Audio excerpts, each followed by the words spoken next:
thank you, Yin, for all that you do for our industry.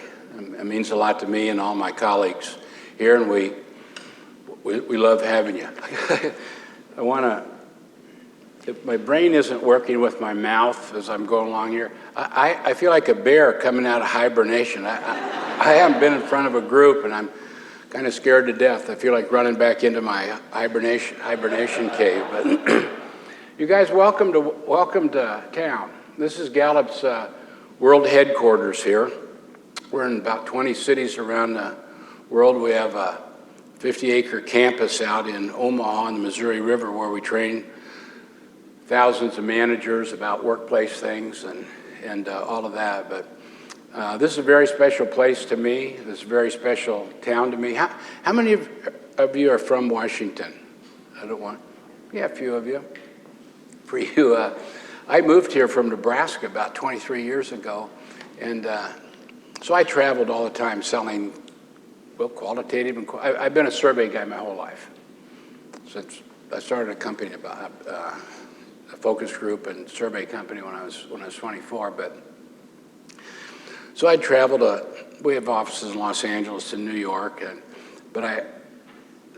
if you wonder how Washington's different from all the others, I have this figured out. This is my qualitative view.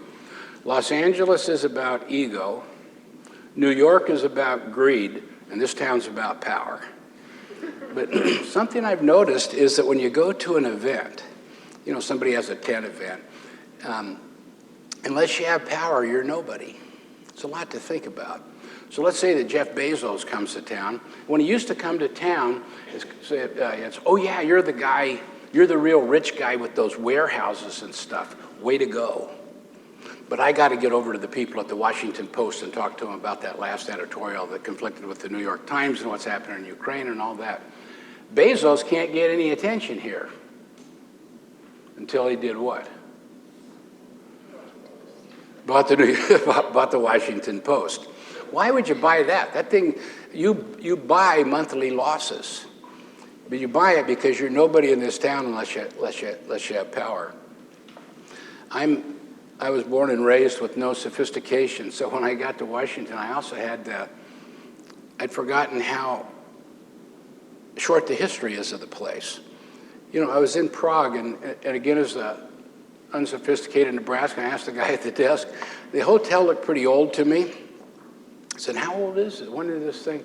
And he said, 600 years. And I think that he doesn't know what he's talking about or mistaken, but this is still an experiment, and this town is headquarters for it.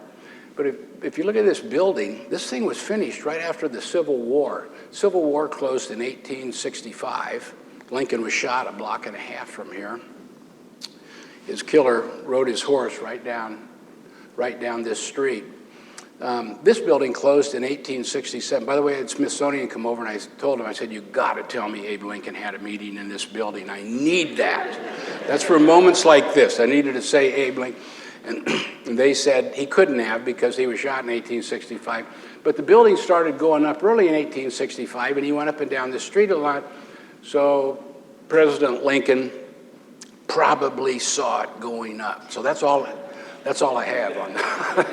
But if you are in town, somebody was asking me the other day, they said, where should I go? The places that'll really stagger you, the Holocaust Museum, man, that brings it home how recent that was. If you go over to the new African American Museum, those are the two most emotional museums, I think, in the world. And not just for the subject, but whoever they hired to design the African American Museum is a friggin' genius. Because, you know, you come in and you walk, and they have them coming off the boats, black, soon-to-be Americans, you know, with the heavy leggings, and then you walk to Martin Luther King, and it looks so impossible, and then you walk all the way up. In really a relative short time, we tracked a lot. Some of it's tracked from Dr. Gallup's polls out there, all the way up to Black American as president. But so you should know this, because if you feel the ghost or spirit of great American events in this room, this was the original convention center. Right here, you can see it was built by the It was built by the Masons, and this was the Masons' headquarters. But this is where President Grant would come over, and the boys, I didn't see any women, ladies, but the boys would tie their horses up, and in this room is where the talks were for Reconstruction. And this is where a whole new United States, emerged United States started right here. History's all over the place, but if you walk the mall, it all comes alive. One of my favorite places, you walk down the street here, if anybody's staying at the Willard, I don't know, but if you go into the bar there, it's the third most haunting thing is that bar. Because when the generals found out from the north and south that it looked like Lincoln was going to take us to war, they said, we can't do that. We all know each other. We'll be killing each other's sons. So they met there. They rode their horses there and tied them outside the Willard. They went into that bar. When you're sitting at that bar, it's the same bar those guys sat at, drank bourbon and smoked cigars, and you know what they decided after they talked, great old friends? We do have to go to war, and they rode away. But it kind of reminds you of what a really hostile tribe of people we've been in our 250 years. If you have a little bit of time, right across the street is the National Portrait Gallery. As you walk around, if you're I know everybody's not an American, you'll want to take home every single picture in there. But if you can hear the ghosts of the past and the Civil War there weren't enough hospitals because those balls we shot, we didn't know we were going to shoot, 450,000 people died. But there were so many wounded soldiers that they had to open that up as a hospital. So there are hundreds of soldiers in there.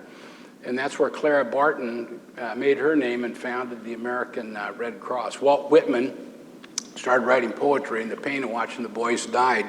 You know, those poets and songwriters need that pain to get their genius to come out. But everywhere you go, there's a whole bunch of history here, but I hope you take some time to do that. I want to remind you, if you were here last year, but the founder of the Gallup organization is Dr. George Gallup. I don't know if you know this, but do you know who the first market researcher was ever? George Gallup.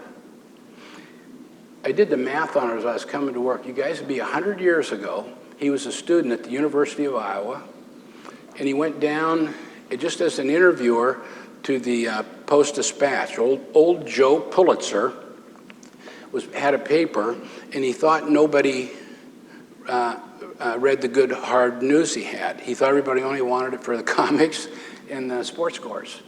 And it was upsetting him, so he had a project. I just love stuff like this.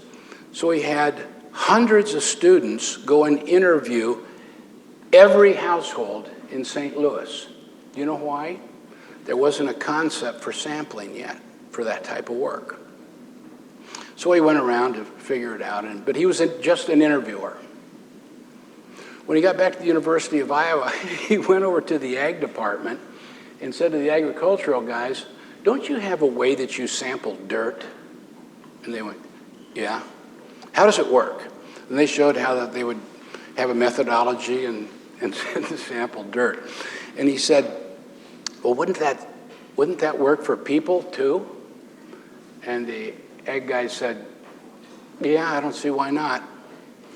And at that moment, he started doing market research. So he's just he's a PhD, actually psychologist. People think that, whatever. And then that's when Young and Rubicam called him, and they were following him, and they said, is there any chance that you could do that kind of polling you do? He was actually trying to figure out what the will of America was. He wasn't interested in politics at all. He never really was. But they said, is there any chance you could figure that out for customers? And he said, I think so. And he moved to New York from a farm in Iowa, and that began market research. It started right there. Another little trivia fact, guess who his first executive was that he hired? Does anybody know? You ever read any of this stuff? It was David Ogilvy. David Ogilvy was naturally attracted to qualitative surveys. And those two guys, so much of that they founded on their own. I'm gonna stop right here. I just want to tell you, you're in a very holy place. And big things have been done in this room. Some of the biggest thought leaders in the world have come right through those doors and made their presentations. But I just want to challenge you. You're here. This is church. get a really big idea. You ought to get a really big idea for your client. You ought to get a really big idea for the company that you work for. You ought to get a really big idea for our country or for the world. Somebody can get an idea in here that's changed the world. All the ghosts and angels that are watching are hoping that happens today. So welcome to Gallup and welcome to town. Thank you.